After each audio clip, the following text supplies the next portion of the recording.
Warzoners, and welcome to a new episode of the Warzone Chronicles. This is Alfie. So today we have a very special video. It all started, with the video that a few weeks ago, Alex Kanous from Resnova and Bryan C.P, still developer of the rule set of the new Warzone, put out, answering the fans' questions. Click on the link to watch that video. It's actually quite important because this video is sort of like a sequel to that video. So that inspired us in the Spanish community to sort of try and reach out to Alex, ask a few questions that we might have about the new Warzone.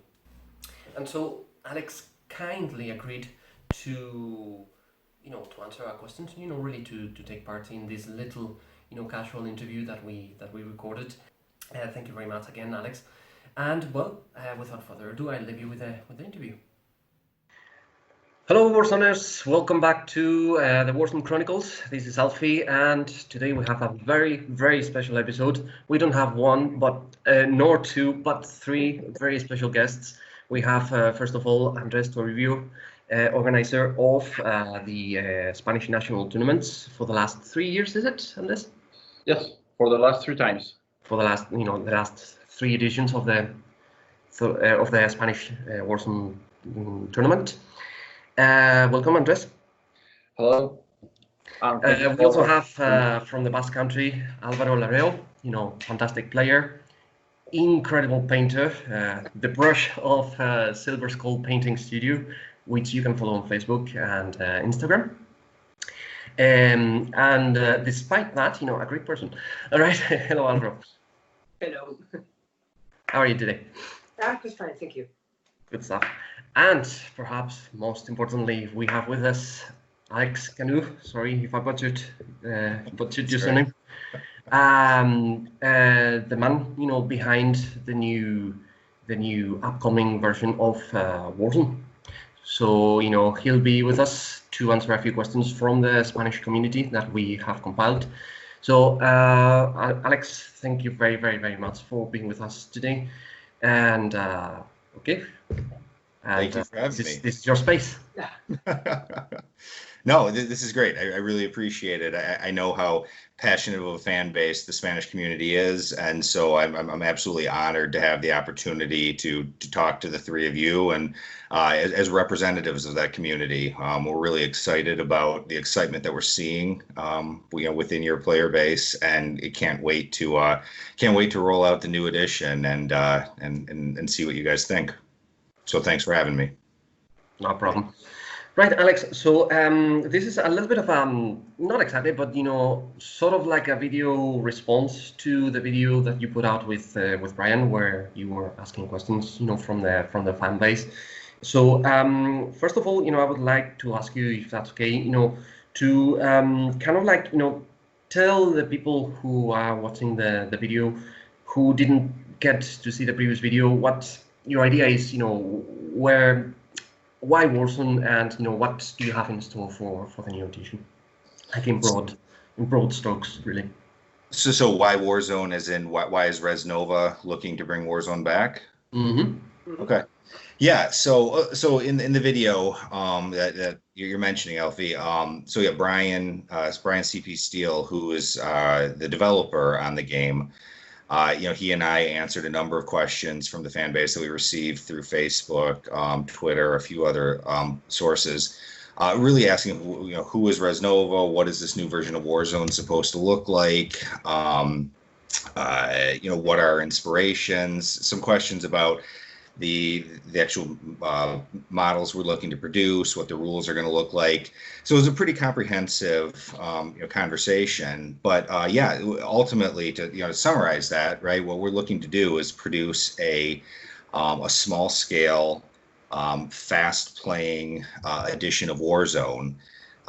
Small scale, both because looking at myself as an exemplar of the Warzone fan base, we recognize limited time that people have, right? So the opportunity to put figures down on the table, play a game that's quick, can be concluded in a shortish period of time, yet still have a lot of tactical depth and flexibility. That's really our goal. And then similarly to how when Warzone launched originally back with Target Games, we're looking to start small with an inventory or a catalog that retailers can easily stock because it's not massive. Yet with that smaller catalog, we're able to, through modularity in the figures, create a number of various unit types so that you're able to, out of a small shelf space, represent a fairly large selection of each of the the classic Warzone armies. So that, I mean, that's kind of the high level overview of what we're looking at for Warzone. And to the question of why is Res Nova looking at this, well, since Warzone First Edition launched back in, I think it was '96. Prior to that, I'd been playing Doom Trooper. I had been playing the Mutant Chronicles role-playing game, and I was a huge fan of Warzone First Edition the second it launched. The small scale of the game, the alternating activations, the action-based system, everything created a level of dynamism that absolutely captured me and has captured me all along. And then you combine that with the classic imagery of Paul Bonner and Studio Parente and Simon Bisley, and you've just got this amazing looking world and game that has kept me as a fan all along through every iteration, through every license holder. So when the game, when Protos's version, Warzone Resurrection, unfortunately, when that license expired, after a period of time, Res Nova started making the inquiries, and we found out the status of the license and decided that we wanted to make a stab at bringing it back. It's a game that, again, we love so much. We want to see it on the store shelves again. We want to see people playing it again. And so our desire is to create another version of the game, a new edition of the game, so that opportunity to continue playing in that world, that opportunity is always there. So that was our goal, and so we're still in relatively early stages, but we're making steady progress, as I think you could see either by listening or watching that video with Bryan, or just seeing some of the things that we've posted. That's fantastic. Yeah. Thank you very much. Needless to say that the Spanish community, our reaction, to the news, to your good selves, taking over, has been of absolute, we've been absolutely ecstatic, and we can't wait to carve our teeth into the new edition. Right. So if you don't mind, Alex, we'll start the barrage of questions. Needless to say, some of the questions, most of them are kind of like, as I mentioned earlier, a reaction to the questions that you answered in the previous video. But just in case, I'll post a link to in the description and all that, for people to also watch your video with Bryan, so that they get all the previous information. The reason I'm saying this is because the first question is about the app, which you mentioned in that video. Click on the link. So some people have asked, what's the app going to be like? Will it be just for army building, or will you be able to do other things? So the app is in extraordinarily preliminary design, right? And the thought with the app, right, is to use it as a means of creating easily updatable army lists, modifying unit profiles so that we're not invalidating printed books. So at its most basic, it would absolutely be used as simply an army builder, a place where all the stat blocks are built in, that you can construct your army, using this, using the most up-to-date stat blocks. But those things are powerful enough in what you can do with them that there's no reason why we couldn't look at then also including mission parameters for the particular scenario that you put in play. We've got a number of different optional rules that we're looking at developing, things like environmental rules, right, for the various war zones that you might battle in. So the ability to maybe turn on or off various environmental abilities so that it gives you an easy reference. But yeah, at its most basic, the intention is to use that as the source of truth or the source of knowledge for current unit profiles and weapon profiles. So that again, it's always one of the most problematic things, right, about publishing army lists in a book is the second you realize that there is something that needs to be tweaked, you've, number one, effectively invalidated all of the money you've spent on printing those books prior. And because it's difficult to make sure that you get all of the information out to all of the players out there that something has changed, you end up with new players buying a copy of that book, playing with those stats that have not been modified or revised. And the frustration that led to the desire to modify those stats in the first place, that appears. The player thinks the game is unbalanced or not well designed. And you have no way of making sure that they understand that, no, as a company, we've recognized that and we've addressed it. So that's its primary goal, is to create the source of truth for accurate and updated game profiles. And then the presumption would be you could easily turn that into an army builder, and then again expand from there to sources of news, downloadable new scenario content maybe that gets pushed through there. There's a great deal of additional additional power that you could get out of it. Great stuff. So we have a question about the size of the table. So far, I think it's going to be 3 feet square. That's Okay. Yep. That's going to be. Sorry, go ahead. Yeah. Excuse me. Our people asked if there will be room for bigger games, or it will be fixed. So it's a 3 foot by 3 foot table size. Again, because when we start out, the recommended battle size is small enough that 3 by 3 is an appropriate size. Now, with most games, right, there's no reason why you could not choose to play with more figures and play on a larger table.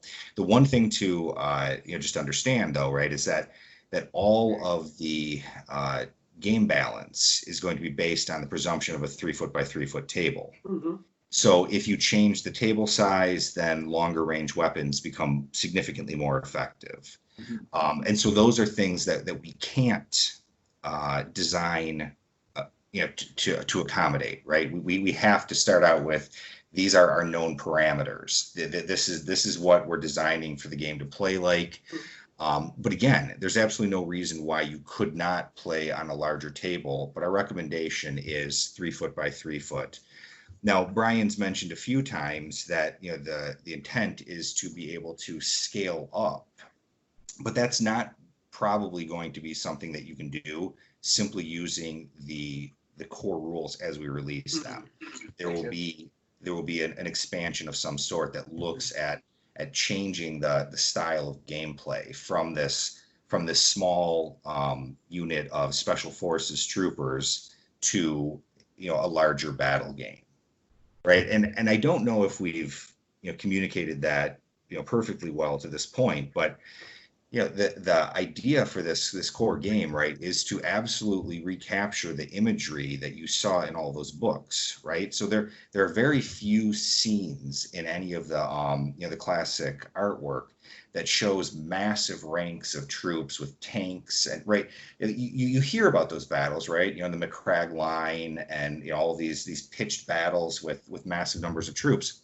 But all of the short stories and all of the books that were published, all of the artwork, right, they show this team of highly trained corporate special forces going in to accomplish some objective. Mm-hmm. And that's the game that we're looking to create right here. Something more like elite kind of squads, Yeah. So I mean, I still remember when Warzone First Edition was released, right? As a Capital player, for a couple months at the very least, my only options for troops were the one squad of Capital Special Forces that they produced, and then they had the blister pack of infantry.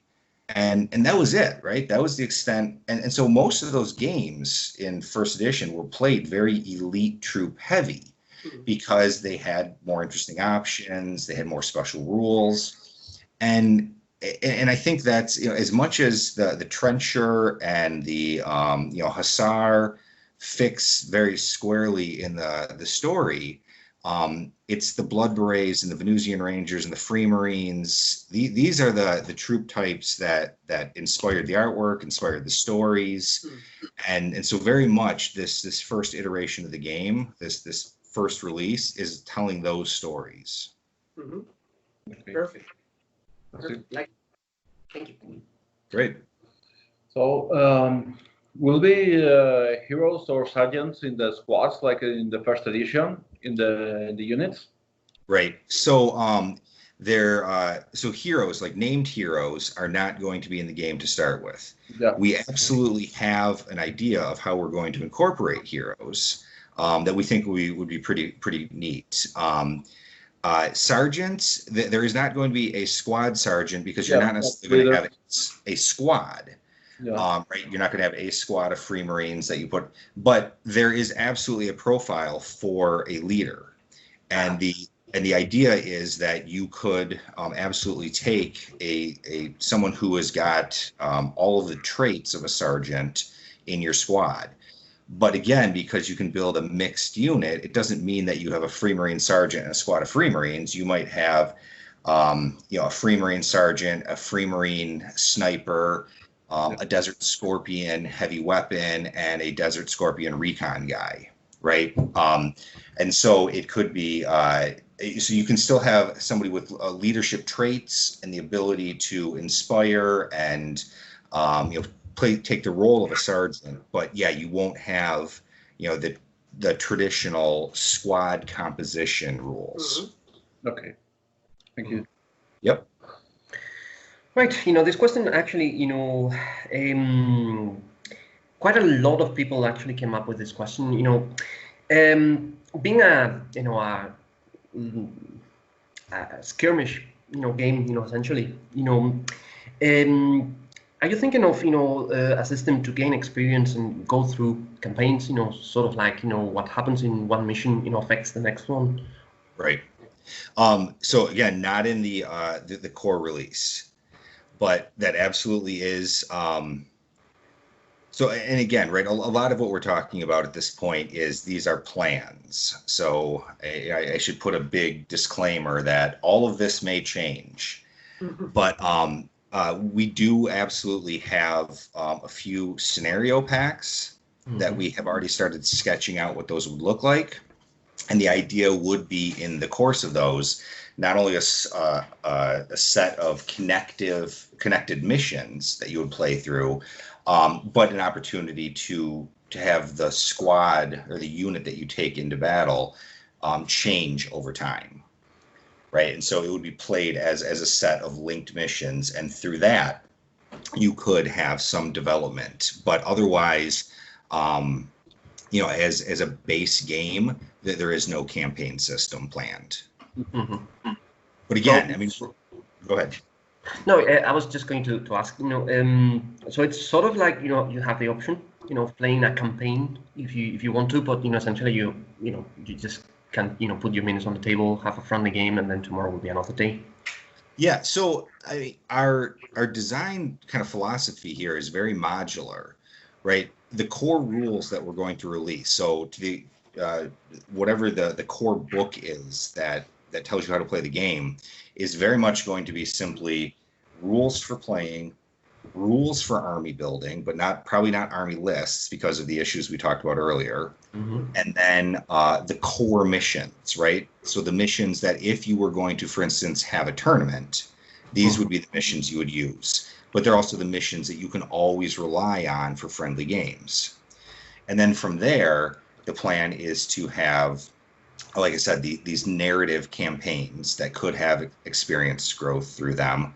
The plan is to introduce new environmental expansions that talk about playing in a very particular area, right? Like the caves of Mercury for Mishima.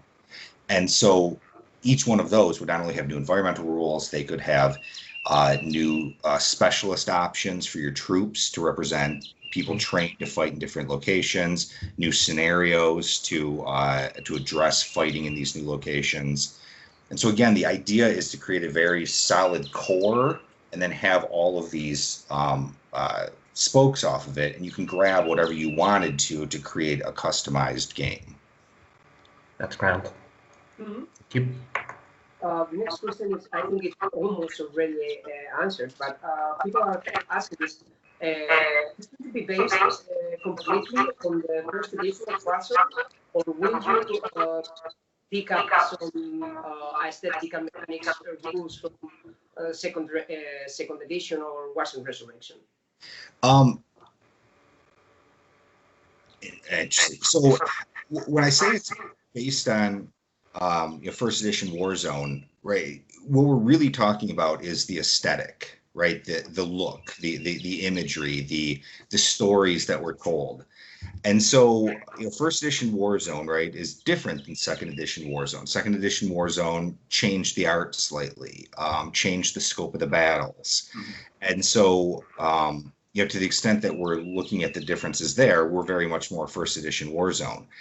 But the mechanics, right, a lot of the mechanics are still going to be the same core mechanics that you've seen in every iteration of the game, right? All these games are D20 based. All of these games are alternating activation. There's some level of action economy that each model has, right? I mean, those are all hallmarks of Warzone. And so those are all going to be there. But beyond that, a lot of the design that we've gone with has gone in a slightly different direction.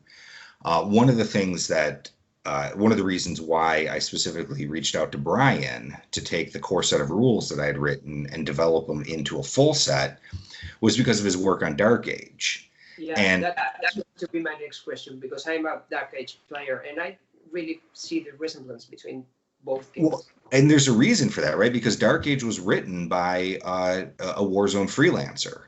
Yeah. So, so Dark Age, if anything, Dark Age is the spiritual successor to Target Games Warzone. It plays in a way that you could see if Warzone from Target Games had a third edition, it might have gone in that direction. So we've taken some of the ideas that Dark Age built on and incorporated those as well. And so, yeah, a lot of the stuff that you saw in Warzone Resurrection, right? We're not going to have resource cards, or we're not going to have like a separate system that's outside of the tabletop, right? Our desire is to have it focused on the miniatures, and everything is resolved by die rolls on the tabletop. So there isn't going to be a card-based resource system like that. And beyond that, I don't know that Warzone Resurrection, at its core, is massively different than other variations of Warzone, anyways. So I would say that mechanically, anyone who's played any version of Warzone is going to find this really, really comfortable.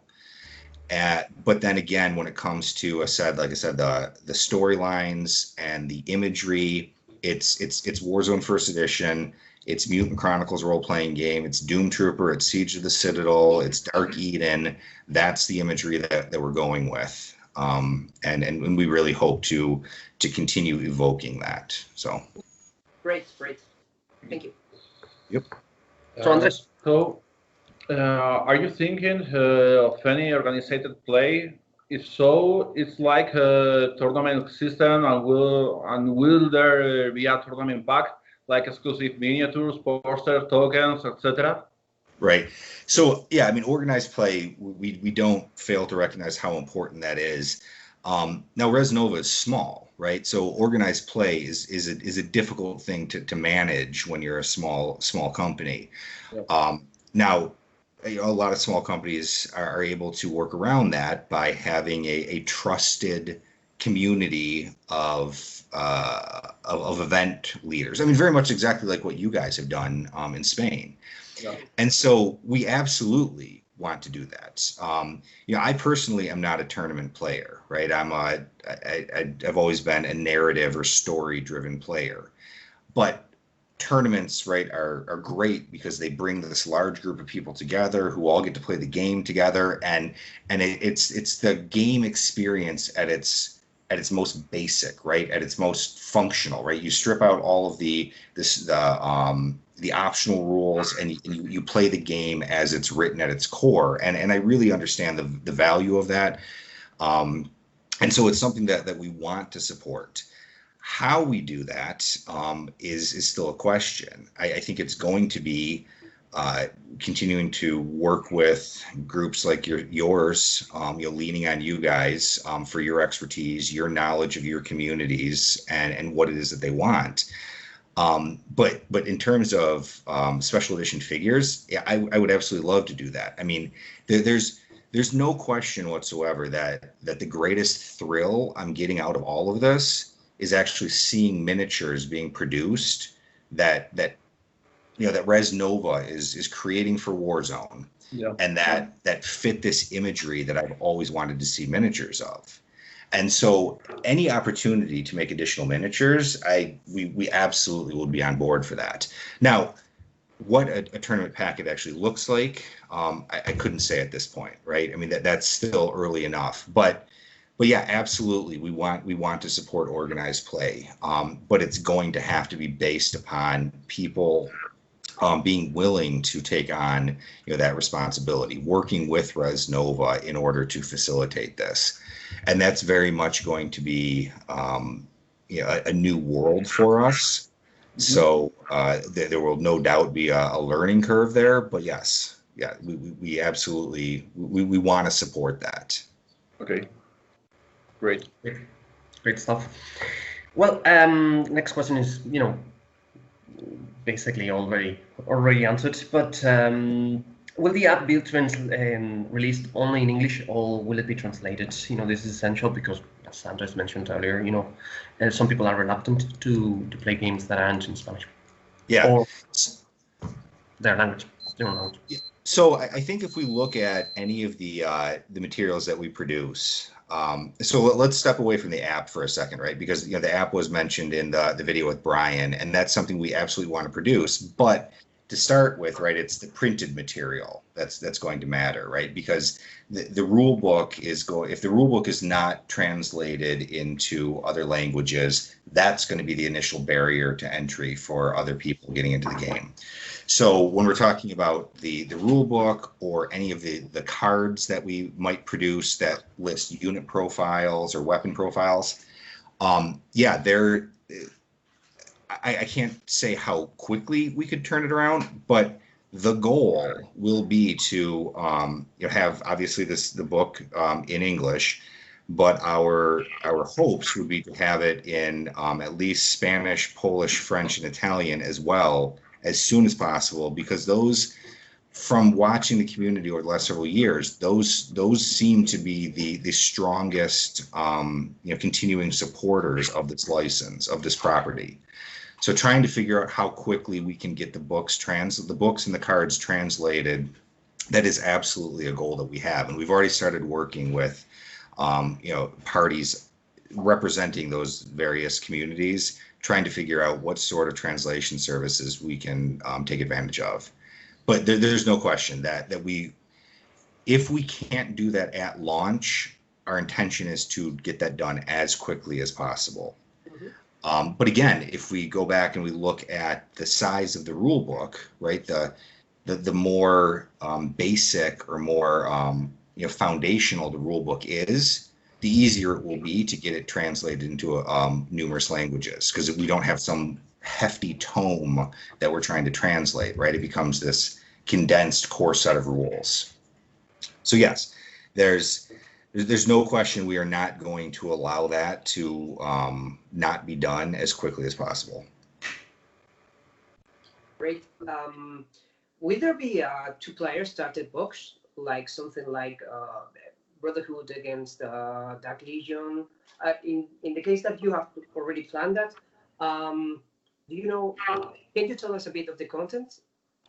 So so no, they're as of right now, our plans at release will not include a two-player starter box. It will be the rule book, and it will be the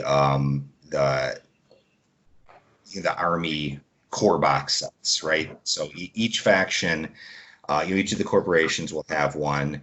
Dark Legion will be represented by Elgaroth. They'll have one. And then just depending on how much time we have before we launch, that's going to determine what sort of representation Brotherhood will have.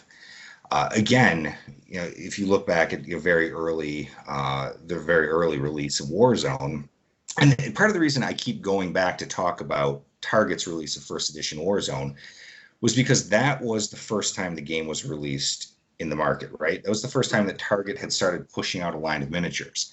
And so there's some similarities here because this is Res Nova's first time pushing out a line of miniatures, right? So it's trying to make sure that people recognize that just because Warzone has been around for a long time and has had a lot of releases, that doesn't mean that a company like Res Nova can start out and release something for every single army and include every single unit type that everyone wants. Right, there's going to have to be this slow growth into a larger catalog. And so again, if you look at something like Brotherhood, early on, the only Brotherhood models you had available to you for a bit were Mortificators, Inquisitors, right? The models that you could take as like allies for your corporate troops. So expanding that out to include the full range of Brotherhood troopers, that didn't happen immediately. And so that's part of the thought here is to create Brotherhood as like liaisons or consultants, right, for your corporate forces, so that your Bauhaus force could incorporate a Mortificator assassin or an Inquisitor that's watching over them as they go fight the Dark Legion. But going back to your core question, a two-player starter is not what we're planning on right away, simply because the cost of doing a two-player starter is significantly more, right? Just even factoring in the cost of creating a box that holds all of your components, that's a significant upgrade in cost from producing all of your figures and your rule book in traditional packaging. Now, if the game does well and we continue to grow, then absolutely, just like you've seen with a lot of other companies, the intent would be to create a two-player starter, because there's no question that a two-player starter is the easiest way to get people into the game.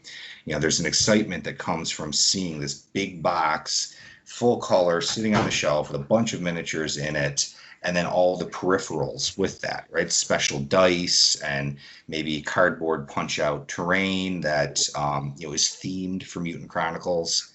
So yeah, that's exciting, but unlikely when we start, simply because we need to do the initial work to get the ball rolling, right? To get Warzone back out there, to get people showing off their new armies, and once that enthusiasm takes hold, then yeah, a two-player starter would be great. And we actually, again, talking about our future plans, we already have multiple two-player starters penciled in. We know what are going to be in them, but we need to get to that point. Okay, thanks. Yep. Okay. To come to big events, to make demos is a big way to find some new players and to promote the game. So will you have a perk program to promote this game, like the Product Crusaders or something like that? Yeah, I mean, I absolutely. So when I got involved with Warzone originally, it was as a Target freelancer, right? And that was that was my original exposure to organized play and kind of the outreach community. So yeah, I could absolutely say. I think going back to your questions about the tournaments, I think it's the same group of people, right? I think it's So you have a passionate fan base who has a desire to organize events and to show people the game, in a much broader way than any representative of Resnova ever could do.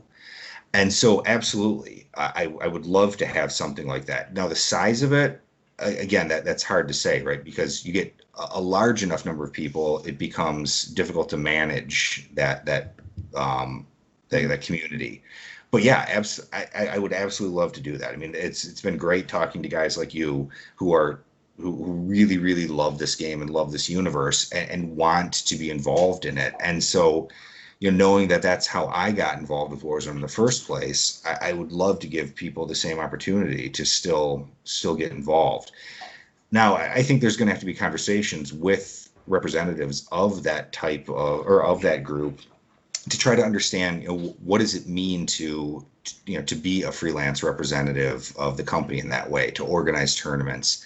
What sort of incentives are expected, right?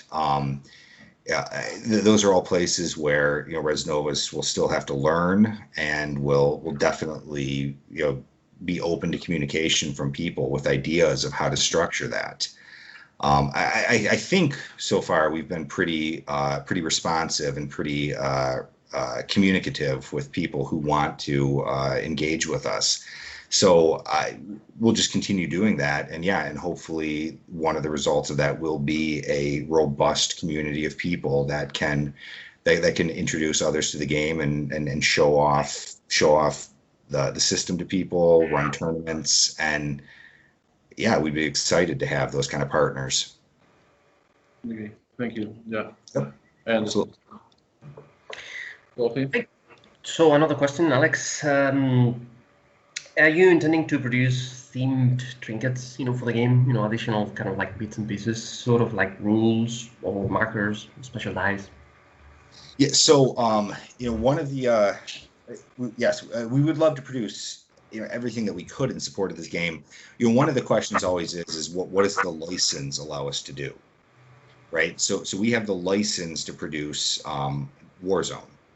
Now, that doesn't necessarily mean that we can produce, T-shirts and, other material associated with it. Now, we might be able to. That just becomes a question of what exactly does Cabinet see the license as covering. But yeah, no, we would absolutely love to do that. I mean, I think, like in Bryan's video, right? I'm showing I'm still wearing a Target Games T-shirt that's 20 some years old. It would be nice to have new things like that. But yeah, with the modular design that we're anticipating for our miniatures, I was just talking actually to our miniatures manufacturer yesterday, and that's one of the things that he pointed out is he said, well, with all of the 3D printers out there, it would be really easy to release like the Blood Beret shoulder pad as a separate digital file, so that people could go and put the emblems on there for every one, the Shamrocks and all of the Imperial Special Force variants, right? So the opportunity to do things like that, we absolutely would love to do. Now, what that looks like, again, I mean, I'm only one person kind of imagining this, so again, to the extent that people have ideas of what kind of cool things they would like to see as peripherals, we would absolutely love to hear it, because it would be awesome to make these things. Cool. Do we know the name of the game? I mean, there's new name for the game. It would be Warzone. Yeah, that we're not releasing yet. We're not gonna mention the name of the game.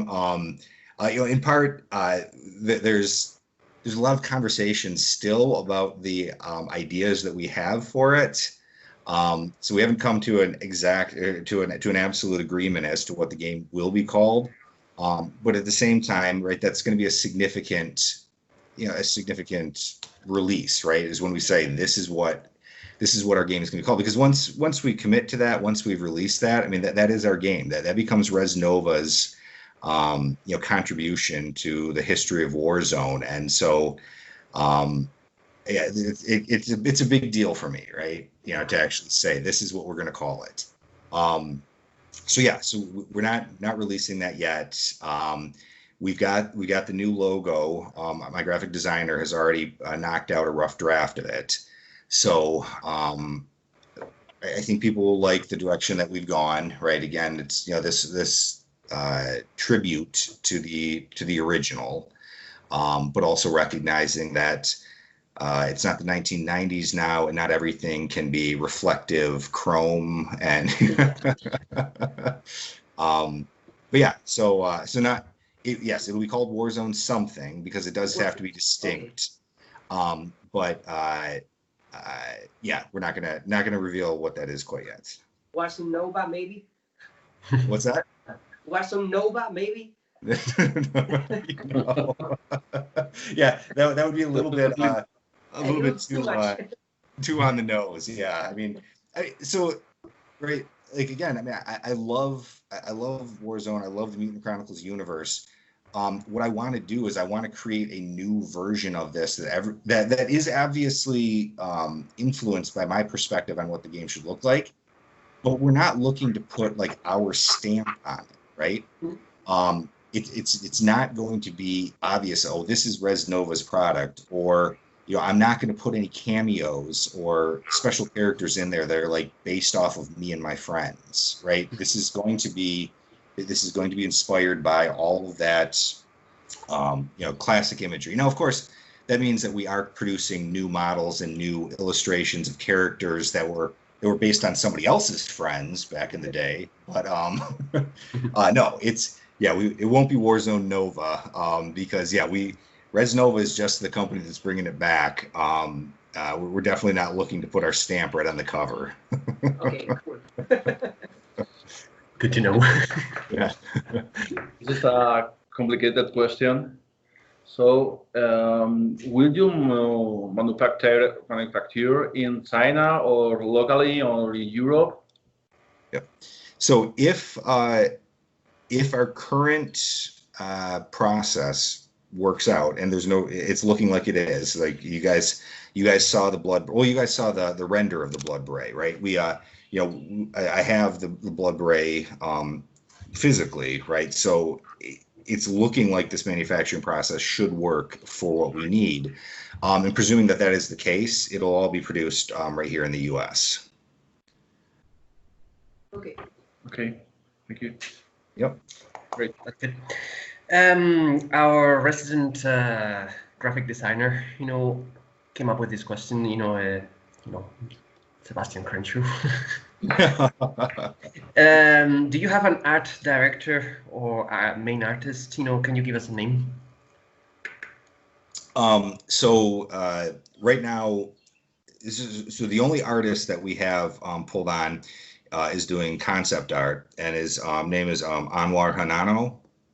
And he's doing the concept art for us right now. And the concept art is very much about really giving us like the 3D turnarounds of the models, right? So that we can hand it over to our sculptors. And so they've got a really easy reference. Because one of the difficulties is when you're trying to be evocative of the early Paul Bonner artwork, it's really hard to take a whole bunch of pictures of like a blood beret, for instance, send it over to the sculptor and say, just make that guy, right? Because every picture that Paul did is slightly different, and the angles are all off, and they're not carrying the same type of weaponry, and so there was some difficulty in just relying upon the original artwork. So we brought Anwar in, and he's taking that original artwork and turning them into, like I said, 3D turnaround sketches as well as posing sketches, so that we can give it directly to the sculptors, and they've got a very easy reference for that. But beyond that, we don't have any other artists working on staff right now. We're going to have to see how far we even need to go in terms of new artwork. Right, there's still a massive amount of classic artwork that we want to have in the books, right? If we're going to produce a game that's heavily inspired by the classic artwork has to be in there to some extent. And I know, right, that we've seen most of that, numerous times. And, to the extent that people want new artwork, I understand that. But at the same time, we're producing a miniatures game, and, having artwork in the rule book is great because it gives you something flashy for people to take a look at. But ultimately, for any veteran Warzone player, my presumption is what people want to see is a set of rules that is currently supported and miniatures that are out there. And that for any new fans that we're able to bring into the game, they've never seen the original artwork in the first place. So there's no question we're going to rely a lot on the classic artwork because that's what the miniatures are going to be based off of. Beyond that, we'll see, right? Again, it becomes a question of just where is Res Nova at that point? Does it make sense for us to be bringing in new artists to produce new artwork for the original or the initial release? So until we get to that point, the art direction is just being handled by me. Okay, the next question is about game mechanics. Some people are asking if the close combat is going to be a bit more balanced than usual in the futuristic skirmish games. So will there be some sort of balance between close combat and shoot weapons? Yes, so that's the obviously that's the intent, right? Warzone has too many close combat troops in it for us not to facilitate that. And now again, this goes back in part to your earlier question about table size, Yeah, right? exactly. Because we're designing the game to be played on a 3 foot by 3 foot with terrain density of at least 60%.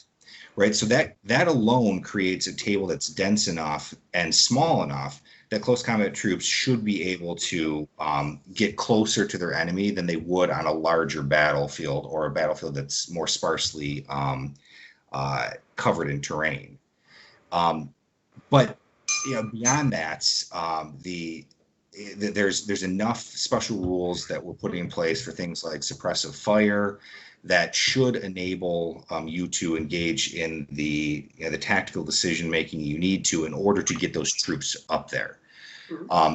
We absolutely don't want to do something like, okay, well, all close combat troops run really fast. Well, okay, why would a Wolfbane run any faster than a Blood Beret? We don't want to give them massive armor because again, we want the stat blocks to feel like they're all being based on or all originating from the same place, right? The same baseline. So it's going to be a combination of the actions that other troop types have available to them to hopefully help suppress. It's going to be the amount of cover, and it's also the fact that our wound mechanics are not a simple fail one armor save and die. And so all those things together have so far in playtesting shown that there's a rough balance. Now, we're going to open up with our playtesting groups a much more expansive playtest coming up, starting within the next month and running through the balance of the summer. And the intent there is to absolutely, test all of these things, right? Do we actually have a balance between close combat and range combat?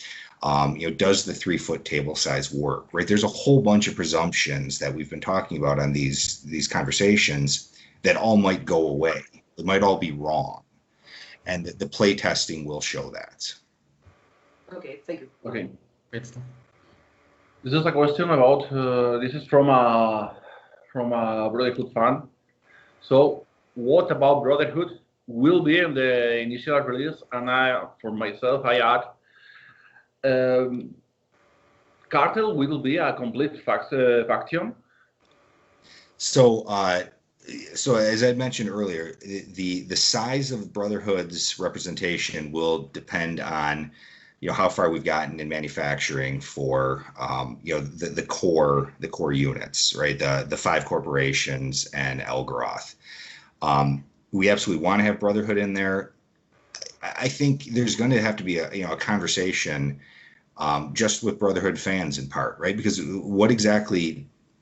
how should Brotherhood be represented in a small skirmish game like this, right?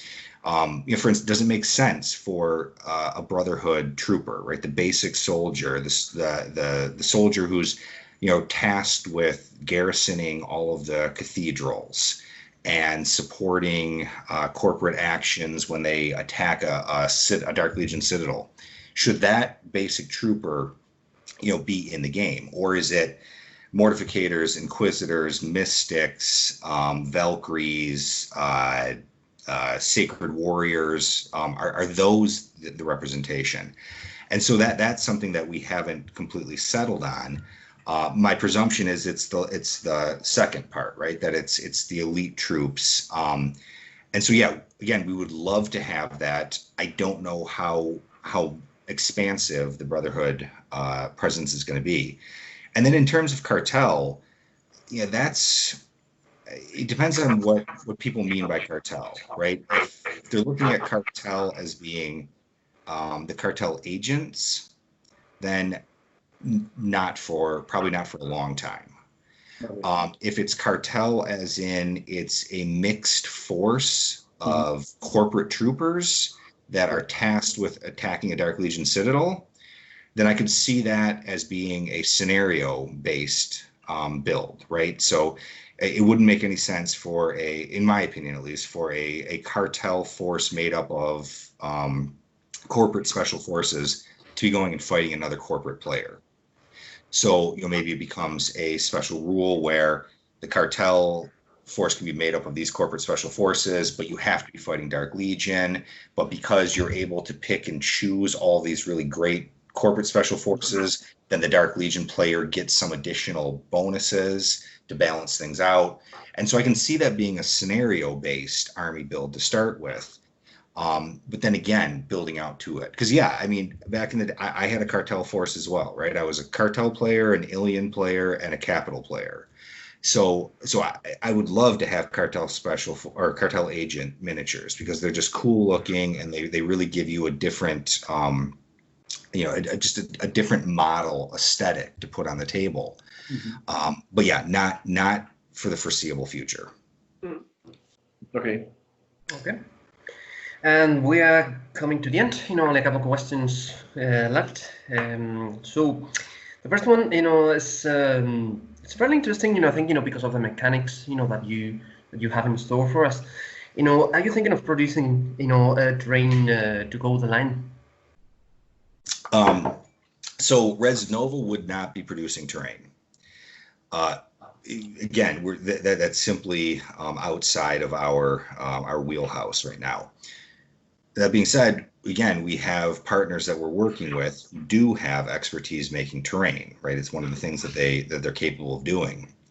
And so what we'd like is to be able to have affiliates like that who are producing terrain under our license, right? So again, because of the Warzone license from Cabinet, not just anybody can produce material. So we can't simply have a third party just produce things on their own and sell it on their own. It would have to be licensed through Res Nova. But absolutely, right? That's been one of the problems all along. Again, because I'm a visual player, I play miniatures games because I like the what it looks like on the table. There is no terrain out there that does a really good job of looking like Luna, for instance, right? Right. You've got this really interesting combination of Gothic and Art Deco that there just is no terrain being made for that. So to have terrain that would allow you to create, a Mutant Chronicles urban-looking environment would be amazing. But yeah, that's something that would have to be handled by a licensed producer, and yeah, that's not something that we've got plans for right away. Now, going back to the ideas of a 2-player starter box, that would be a perfect opportunity to introduce some themed terrain like that. But again, that's somewhere down the road. Now, again, and I keep putting this kind of this qualifier on this. These things could change, and we find ourselves in a better position 6 months from now, where we've got enough material produced to launch the game, there's no reason why we couldn't start talking to terrain manufacturers and actually be ahead of the game. But yeah, those are all plans that are down the road. Cool. I think the last question was already answered because people are asking about weather condition, but you already said that there will be probably some sort of weather conditions on the app, something like. Yeah, so our plan is in the core rule book. There will be the environmental rules for the classic battlefield. So, the Graviton Archipelago. So we have kind of jungle dense rules like that. The underground caverns of Mercury, the desert battlefields of Mars, and I think we were doing an Arctic battlefield as well. So for the Venusian poles, right? Now, all of those will be in the core rule book. And so there will be some narrative there to describe like where you would find this kind of terrain. But the idea being that they're the basic terrain and environmental rules so that they could be used in tournaments if you wanted them. They're considered part of the core rules. But then the idea would be as we produce our expansion packs and we focus very much on, so my favorite location in all of the Mutant Chronicles setting was the Graviton Archipelago, right? So the Sea Lions and Admiral Colby's Guard and the Polaris Tridents, fighting off Venusian and Bauhaus and Mishima forces. So we do a scenario pack on that. We have a much broader set of rules for fighting in jungles with extreme weather conditions, the types of things that you couldn't use in a tournament, right? Because they would potentially have too much of an impact on the battlefield, but would really sell the story, right? It would make it really obvious that you're fighting in this really hostile location. And maybe something like Admiral Colby's Guard, right, has special rules that make it easier for them to weather this location, right? So you're playing a scenario where it's the capital forces ambushing a Venusian patrol as they're moving through the jungle. So the idea would be to have really intense weather and environmental rules in scenario packs like that. But even in the core game, we're going to have a set of environmental rules that are tame enough that you should be able to use them without unbalancing play. Great. Okay. I think that's all. That's all. Yeah. Great. So, if that's okay with you guys, I'd like to finish with, just by expressing, our, a little bit of a reaction, how we feel, what we expect, well, not what we expect, because you've totally answered, all of our questions. But if that's all right, I would say, I would like to say that I am absolutely delighted, with the news that, you started producing the new version.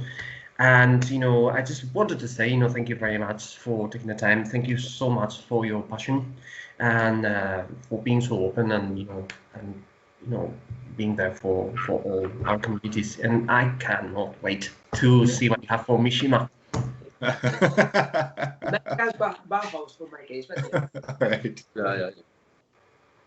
So, Álvaro and Andrés, if you'd like to express yourselves.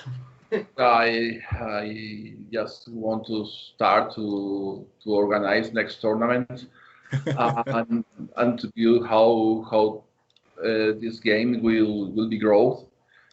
I'm so excited and expected to see this game in the tables again. This is the most important thing now. Yeah, and of course, thanks a lot for all of this. Is really important for us and to help the community, especially here in Spain, because the language is really important for us. Yep. And it's very hard to make demonstration and to find more people with the rule book in English. And so this is very very excited news, and I'm so excited to see the new miniatures in my hands again. That's great. No, thank you. Like I said before, the excitement that you guys have shown, the community has shown, is absolutely what is driving us and inspiring us. I mean, I would have produced this game just to play in my basement by myself to finally have the miniatures that I wanted. But yeah, getting this, hearing the reaction and the excitement from other people has been absolutely thrilling. So no, I really appreciate it. Thanks a lot. Thank you. You bet. So thanks a lot, Alex, and we'll be knowing more about you. You bet. Well, we'll be in touch. Take care, guys. Right, no worries. Right, so there you have it. We hope to have shed a little bit more light on any questions that you might have had lingering after the first video. So that's the end of this very special edition of the Warzone Chronicles. Thank you very much for watching. Please consider liking, giving us a like, subscribe, to keep yourself informed. And we will be back, here in the Warzone Chronicles with new developments as they become available. Keep warzoning.